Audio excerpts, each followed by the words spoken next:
Video pada kali ini kita akan sambung lagi dengan topik baru, iaitu topik 1.3 Pecanggahan Fizikal. Apa yang akan kamu dapat setelah habis topik ini ialah sepatutnya kamu dapat mengenal pasti dan menganalisis pecanggahan fizikal, mencadangkan pemilihan prinsip inventif, menjustifikasi cadangan perubahan reka bentuk dan berdasarkan pemilihan prinsip inventif, dan yang akhir sekali menghasilkan lakaran produk berfokuskan bahagian yang mempunyai masalah inventif. Pada abad ke-21 ni, kamu semua sepatutnya mampu berfikir secara kritis, mengenal pasti dan menganalisis masalah, mencadangkan penyelesaian yang inventif, mencadangkan perubahan reka bentuk dan menghasilkan lakaran produk yang berkaitan. Kenapa kita kata sepatutnya kamu dah boleh buat sedemikian? Sebab sekarang kita berada pada zaman teknologi. Kita berada pada zaman teknologi di mana semua orang mampu membuat reka bentuk.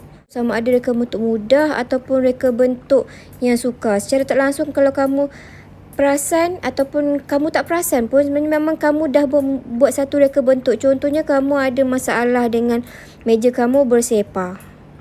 Kamu stres, meja kamu bersepah, alat tulis bersepah, pensel hilang, pemadam hilang. Kamu akan rasa, saya perlu selesaikan masalah tersebut. Awak akan buat sesuatu, contohnya awak akan buat bekal pensel ke, atau awak pergi beli bekal pensel ke, ataupun awak mempunyai idea untuk sediakan satu box dan awak boleh sorokkan box tu bawah laci. Jadi tak adalah bekal pensel awak hilang, sebabnya berterabur atas meja. Itu sebenarnya benda mudah saja, tapi merupakan satu reka bentuk juga. Faham ke? Tapi macam mana nak jadi seorang pereka yang bagus? Macam mana nak jadi seorang pereka bentuk dan teknologi yang bagus? Awak boleh berfikir secara kritis. Awak dapat selesaikan, awak kena pasti masalah sebenar yang awak perlu tahu. Contoh jadi meja tadi. Awak kenal pasti apa masalah sebenar. Dengan meja tersebut, awak analisis masalah sebenar dia. Kemudian awak cari penyelesaian dia. Penyelesaian bagaimana, nanti kita akan belajar. Bila awak dah dapat penyelesaian, awak akan buat perubahan tersebut. Nanti kita akan masuk satu persatu dengan lebih detail. Apa itu pecanggahan fizikal? Pecanggahan fizikal ialah keadaan yang berlawanan antara satu sama lain yang diperlukan dalam suatu objek. Contoh dalam gambar tersebut. Contohnya, fizikal yang tinggi melawan fizikal yang rendah. Fizikal yang tinggi melawan fizikal yang rendah. Fizikal yang besar melawan fizikal yang kecil. Fizikal yang berat melawan fizikal yang ringan. Itu maksud pecanggahan fizikal, sesuatu perkara yang berlawanan antara satu sama lain. Kenapa awak kena tahu pecanggahan fizikal tu? Sebab berdasarkan pecanggahan fizikal tu, awak dapat menyelesaikan masalah, berpandukan masalah apa yang awak nak selesaikan nanti. Faham ya ayat saya tu? Bagaimana awak nak selesaikan sesuatu masalah berdasarkan pecanggahan fizikal? Contohnya tadi, pecanggahan fizikal tinggi dan rendah. Awak kena selesaikan berdasarkan penyelesaian masalah inventif secara pemisahan ruang dan masa. Sebenarnya ada banyak kaedah penyelesaian masalah inventif. Ada 4, tetapi untuk kamu cukup sekadar menggunakan 2 kaedah ini sahaja, iaitu ruang dan masa. Macam mana nak tahu pula mana satu nak guna, ruang ke masa ke? Itu awak kena belajar. Penentuan kaedah penyelesaian masalah inventif secara pemisahan ruang atau masa. Bagaimana nak tahu ruang atau masa? Contohnya dalam slide tersebut, dalam video tersebut.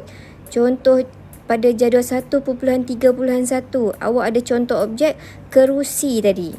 Pecanggahan fizikal yang ada, tinggi dengan rendah. Ahmad tinggi, Abu rendah.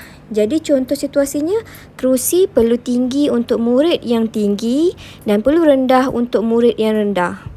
Jadi soalan penentuan kaedah pemisahan ruang atau masa, maksudnya kat sini, bagaimana awak nak tentukan dia ruang atau masa? Awak kena tentukan pemisahan ruang atau masa berdasarkan soalan. Okey, contohnya, adakah kerusi perlu tinggi dan rendah pada masa yang sama? Jika ya, kerana terdapat murid yang berlainan ketinggian di dalam kelas, jika pada masa yang sama, jadi kaedah pemisahan yang dipilih ialah ruang. Contoh yang bawah sekali, contoh objek tu kemah. Percanggahan fizikal besar lawan kecil. Contoh situasi, kemah perlu besar semasa digunakan dan perlu kecil semasa disimpan. Soalan apa yang perlu wujud? Adakah kemah perlu besar dan kecil pada masa yang sama? Jawapannya, tidak. Kerana kemah digunakan dan disimpan pada masa yang berlainan. Jadi, kaedah apa yang awak nak pilih? Kaedah pemisahan masa. Senangnya awak fikir macam ni. Jika percanggahan fizikal tersebut perlu diselesaikan pada masa yang sama, jadi awak pilih kaedah pemisahan ruang. Jika pada masa yang berbeza, awak pilih kaedah pemisahan masa. Okey, contohnya. Okey, pada cawan tersebut. Cawan tu, konon-konon dalam tu ada air sedap lah. Air kopi O. Air kopi O. Tapi nak pegang, air kopi O kan sedap panas-panas. Cicah dengan biskut kering. Okey. Jadi tapi masalah sekarang ialah awak nak air kopi yang panas. Tetapi nak pegang tak boleh panas. Nak pegang dalam keadaan sejuk. Kalau pegang panas, boleh tercampak cawan tersebut kan. Campak, jatuh, pecah. Okey, jadi percanggahan apa yang ada? Panas melawan sejuk. Adakah percanggahan panas melawan sejuk pada masa yang sama? Maksudnya, adakah cawan tersebut ataupun air kopi tersebut kena panas dan sejuk pada waktu yang sama? Ya atau tidak? Cuba awak fikirkan. Kalau awak kata pada waktu yang sama, kenapa? Kalau pada masa yang berbeza, kenapa? Okey, nanti kita akan bincangkan. Saya bagi masa untuk awak fikir-fikirkan. Cuba awak bayangkan. Pada masa yang sama ke tidak?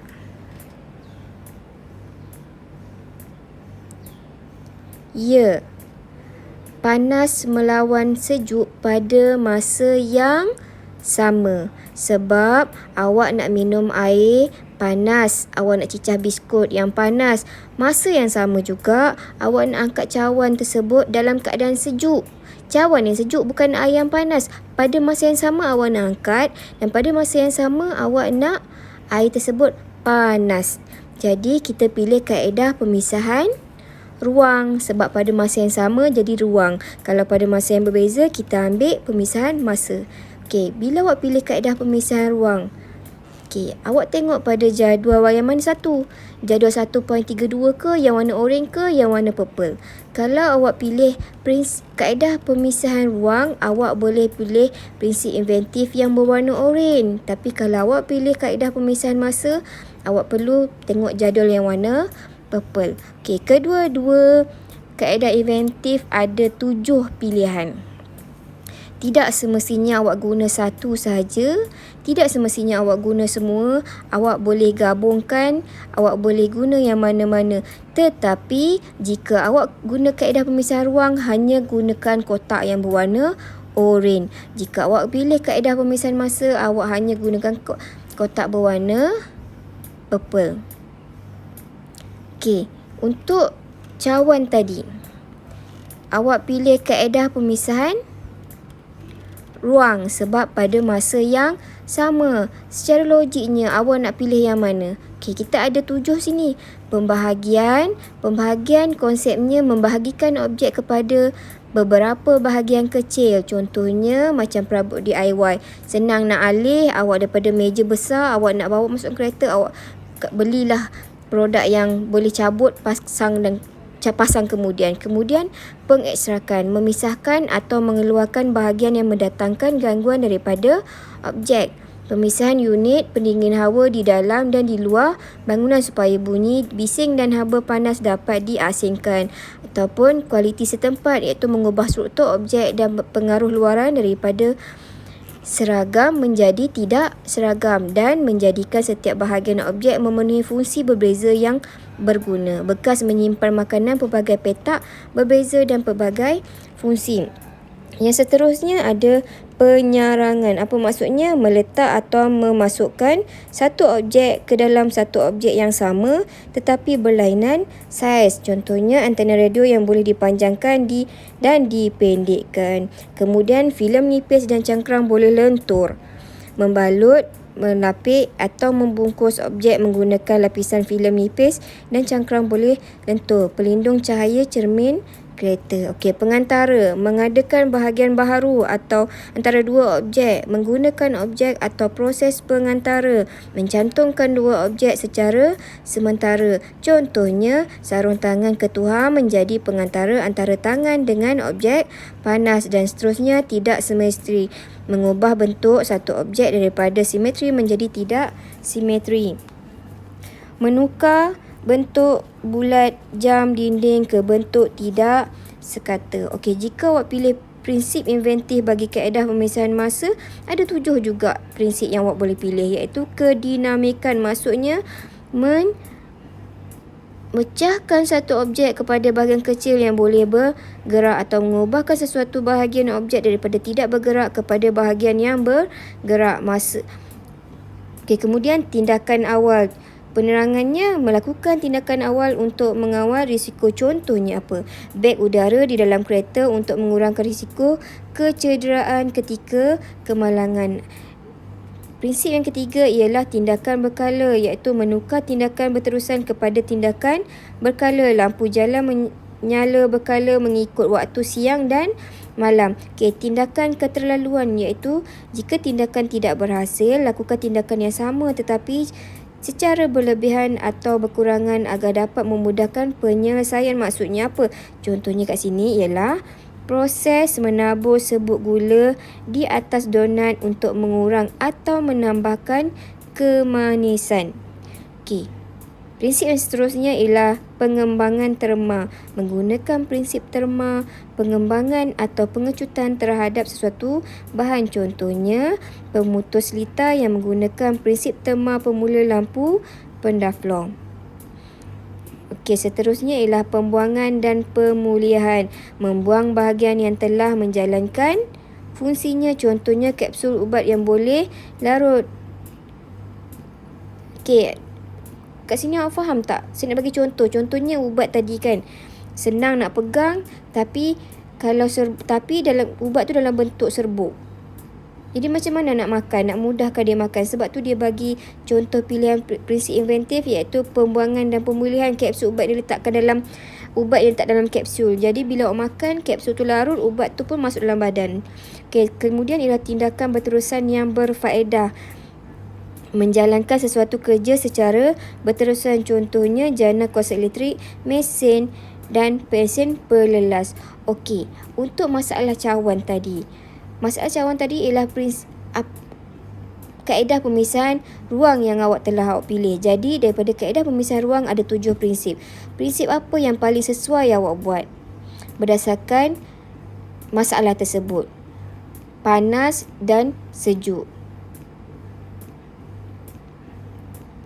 Ya, betul. Cadangan prinsip inventifnya ialah pengantara, iaitu mengadakan bahagian baru antara dua objek. Maksudnya kat sini awak buat satu pemegang supaya tangkai tersebut awak boleh pegang dengan selamat dan tak panas. Kalau awak pegang terus cawan tu panas kan, jadi awak hanya pegang tangkai saja. Good, awak pandai, awak faham. Tapi jika ada yang tak faham, boleh tanya lagi. Okey, kat sini ada contoh lain. Menjustifikasi. Bila awak dah tahu tadi prinsip mana awak nak pilih, prinsip menggunakan kaedah pemisahan ruang ataupun menggunakan kaedah pemisahan masa. Okey, awak dah tahu kedua-duanya. Sekarang tugas awak pula menjustifikasi cadangan perubahan reka bentuk berdasarkan pemilihan prinsip inventif. Maksudnya kat sini awak ada masalah, awak nak selesaikan. Bagaimana awak nak selesaikan? Awak perlu selesaikan masalah tersebut menggunakan kaedah-kaedah ini, iaitu kaedah yang pertama, awak buat jadual 1.34, awak keluarkan cadangan perubahan reka bentuk berdasarkan kaedah penyelesaian masalah inventif. Secara pemisahan awak bagi tahu objek apa, pecahangan fizikalnya apa, situasinya apa dan soalan penentuan. Daripada soalan penentuan, awak dapat tahu kaedah apa yang awak nak gunakan. Daripada kaedah tersebut, awak pilih prinsip yang bersesuai. Kenapa awak pilih prinsip tersebut? Okey, jadual 1.3.5. Contoh kat sini, pada masalah dalam buku teks awak, muka surat 18. Masalah yang diberikan ialah meja. Meja awak tu bergoyang.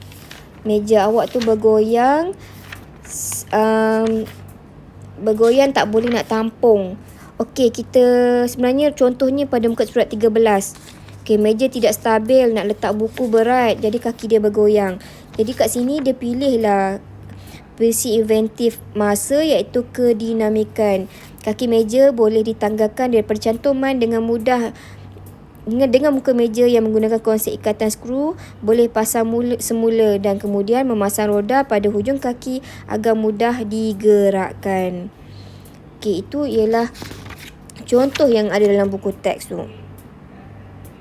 Okey, kemudian bila awak dah dapat selesaikan masalah tadi, awak dah dapat cadangkan perubahan reka bentuk berdasarkan step-step jadual tadi, awak buat lakaran. Lakaran yang bersesuaian dengan perubahan reka bentuk.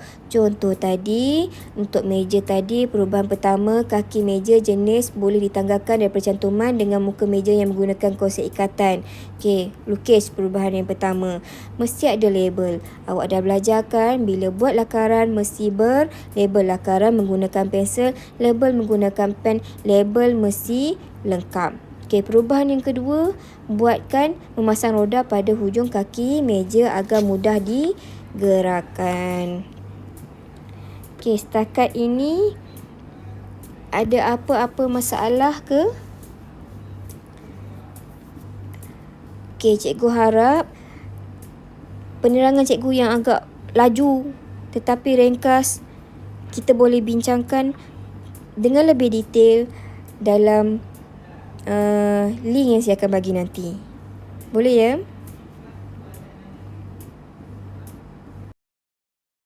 Itu saja. Jangan lupa subscribe. Assalamualaikum.